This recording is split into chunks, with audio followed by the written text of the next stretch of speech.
Weapons 2025 is about witchcraft. Now, you don't see any of that in the trailer. They really keep it a mystery and hide it from you in the trailer because you're like, what is this movie about? And then I was trying to read reviews online and people are like, oh, it's about grief. No, this movie is about witchcraft. And the scary thing is the witch in this movie was using real, like, Wiccan freak, those Wiccan freaks, real witch spells. All right? Like, and it's freaky. It is freaking freaky because what makes the witchcraft thing so freaky is they're all into sacrifices, like animal and human sacrifices.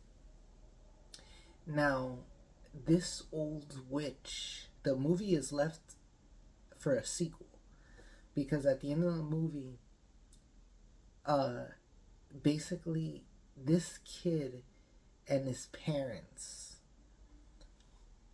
have their aunt move in.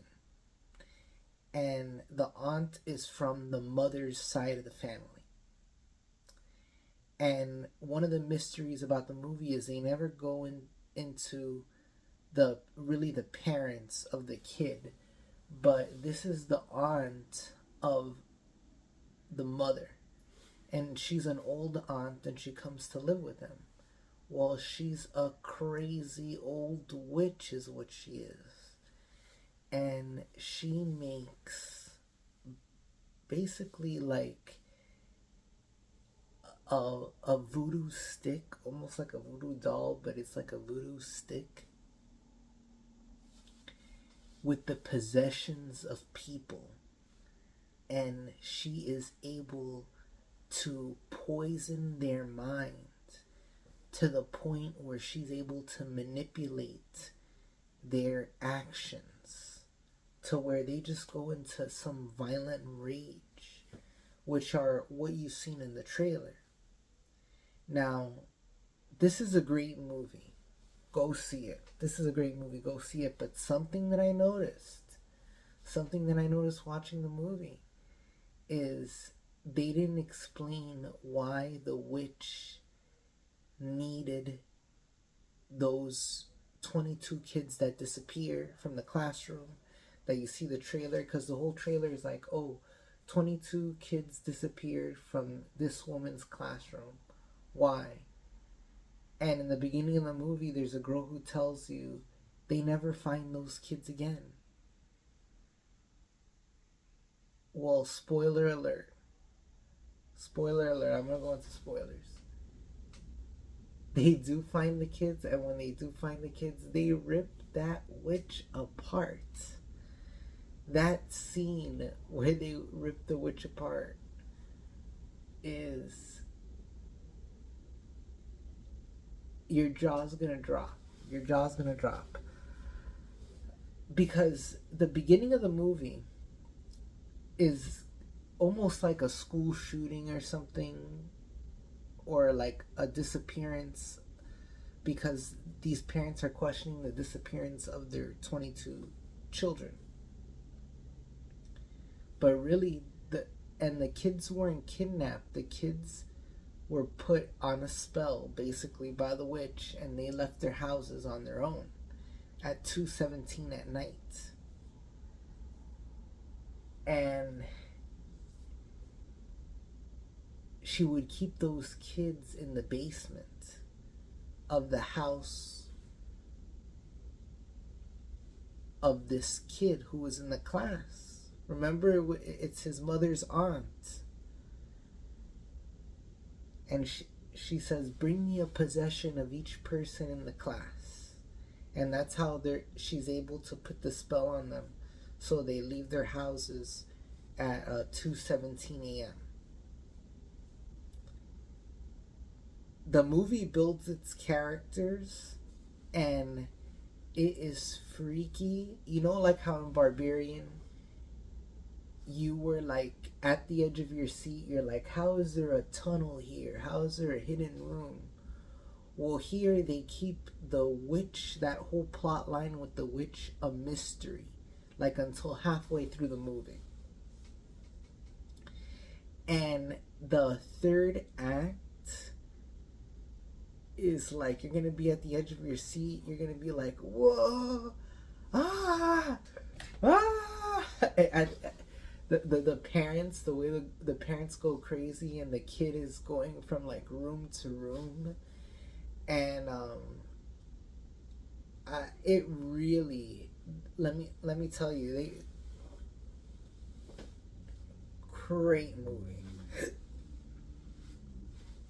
All the actors were good. The child actor was good. Josh Brolin was great.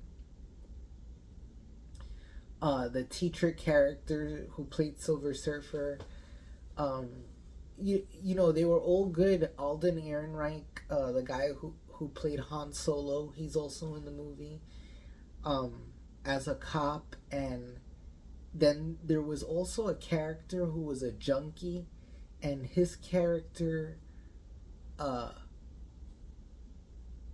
was a really great character too. But okay, I'm gonna go into spoilers here. The junkie character and the cop die in the house when she's trying to fight the witch, right? And then I started to think, why were those two characters killed off like that? And if you notice, those two characters in the movie, there's nothing innocent about them. The junkie character is a guy who lies and steals his way through life. You know, he's going through all the cars, looking through all the cars, trying to lie to old friends and family for money and scamming people. And then the cop guy tries to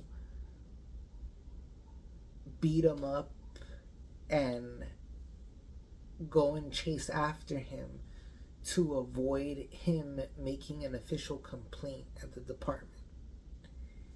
So both of these characters weren't innocent, and at the end they were the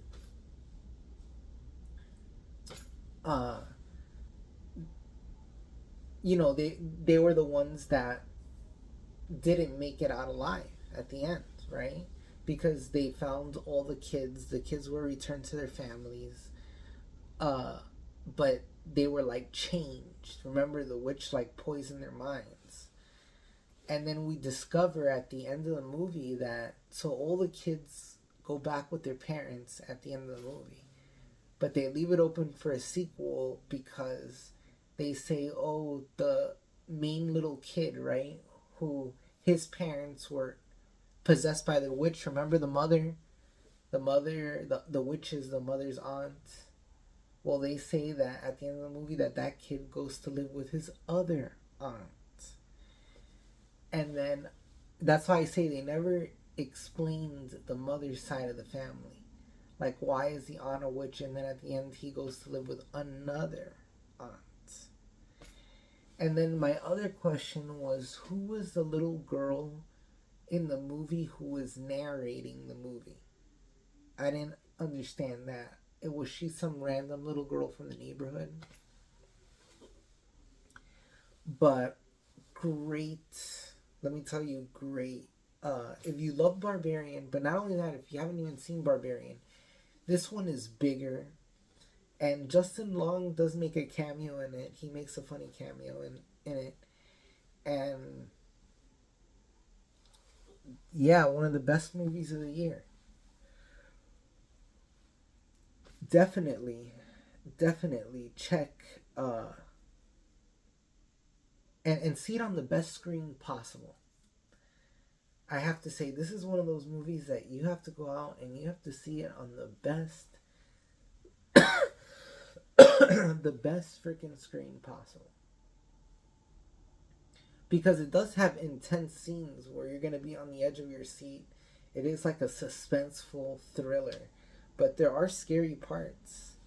And the scary part is a lot of the spells the witch were doing are like real spells.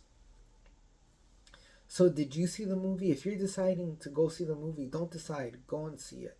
This is one of the best movies of the year. If you have a chance to see it in IMAX, see it in IMAX. The sound was great. It looked amazing. So, wow. Blown away.